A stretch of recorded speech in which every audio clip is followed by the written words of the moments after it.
神龙的鳞片肌肉骨骼，在尊龙虚影所爆发出来的造化规则之法的蹂躏下，瞬间化为了虚无。啊！神龙在痛苦中咆哮，那是一种绝望的嘶吼，他的龙瞳中闪烁着死亡的惊恐。当神龙这时恢复了一丝理智后，试图想要掌控自己的身体时，却发现除了自己的神魂还在挣扎外，他的神体肉身都已经不复存在。神龙的身躯已经在刚刚的冲击下毁灭，只留下一道微弱的神魂，在那股洪流的规则中摇曳，犹如风中残烛，随时都可能熄灭。小龙尊主并没有给予神龙任何存活的机会，因为刚刚那道神秘的蓝色龙爪之所以可以抗衡大道神力，是因为那是属于应龙神灵的躯干。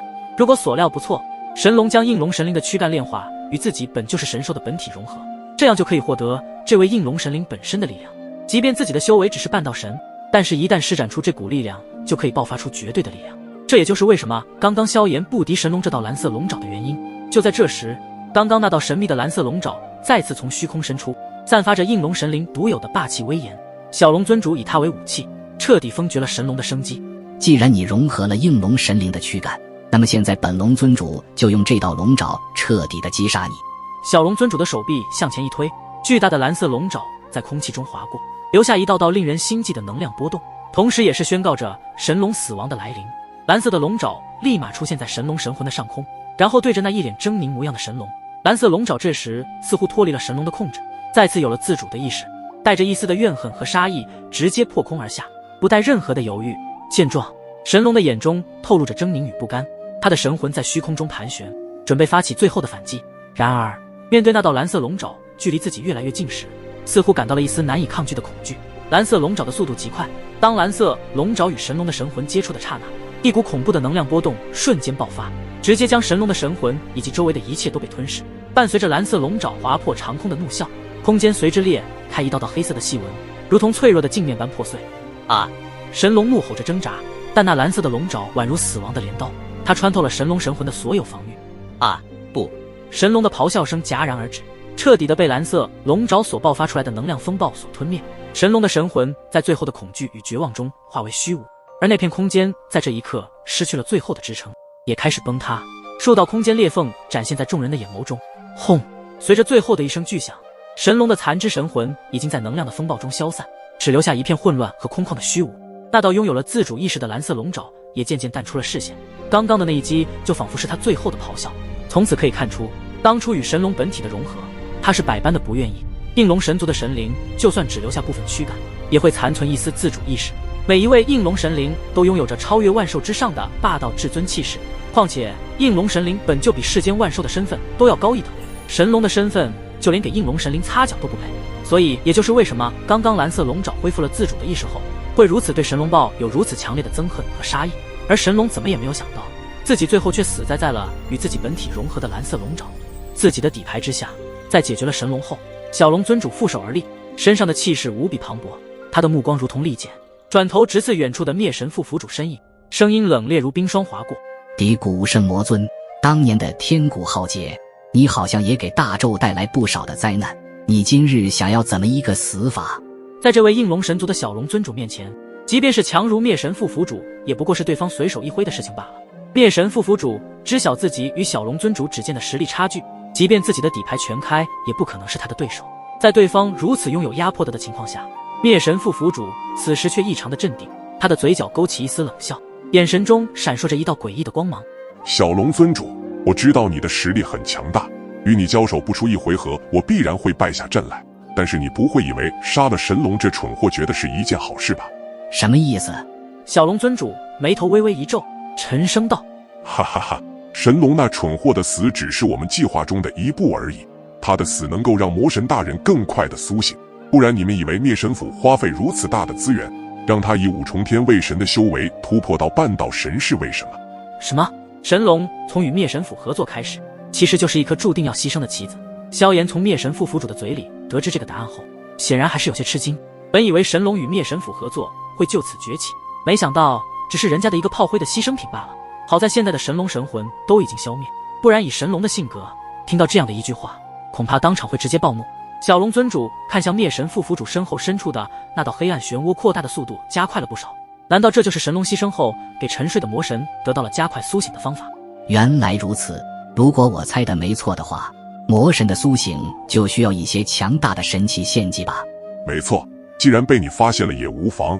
一直以来，我们灭神府渗透下界的任何一个大界，为的就是寻找能够为魔神大人加快苏醒的献祭者，而且他们同样也获得了我们灭神府的深厚资源，不是？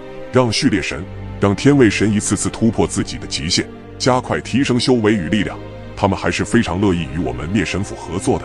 这对他们来说可谓是何乐而不为的好事。你觉得是我们的问题还是他们的问题呢？灭神副府主阴阳一笑，哈哈，你们灭神府还真是好手段啊。不过与你们合作的那些神器，可都不知道最后都会付出献祭的下场。小龙尊主冷笑一声，灭神府的这般手段还真是厉害。其实对方说的没错，与灭神府合作的下场到最后就是牺牲献祭魔神。即便就是这样，对方也愿意，为了获得更强的力量，即便神坠魔道也无妨。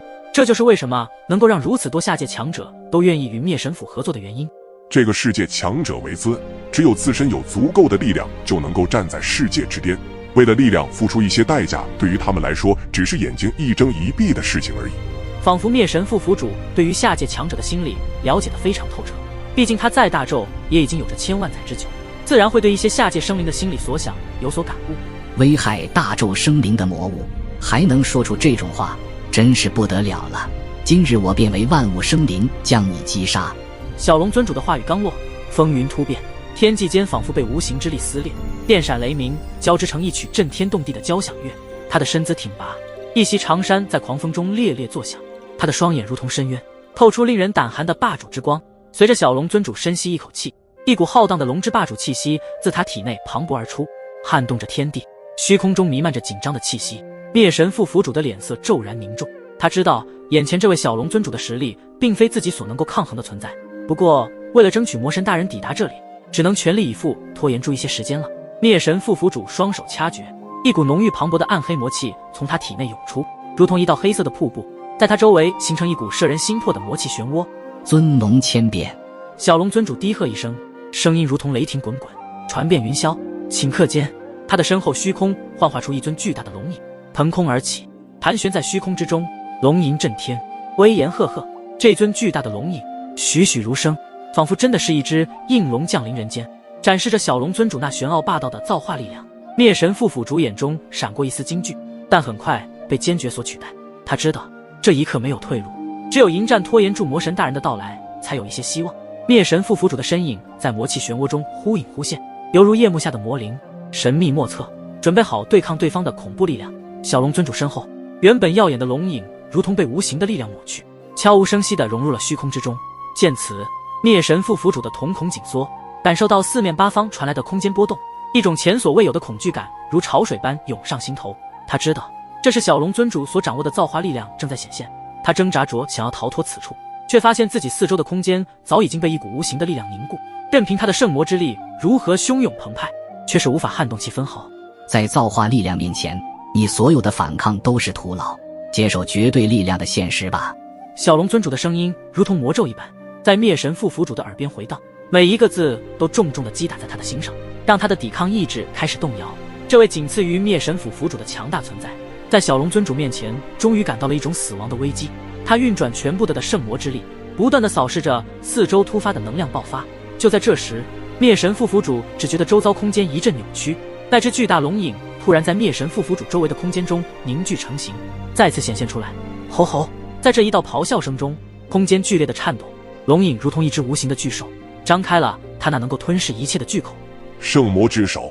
灭神副府主一声大喊，直接凝聚出一道漆黑无比的巨手，然后朝着那道龙影轰击而去。然而都还没触碰到龙影时，那道漆黑的巨手就被从空间中涌出来的无形造化规则之法所分解。什么？灭神副府主的脸色变得苍白，他释放出的魔技攻击居然在龙影面前变得如此脆弱。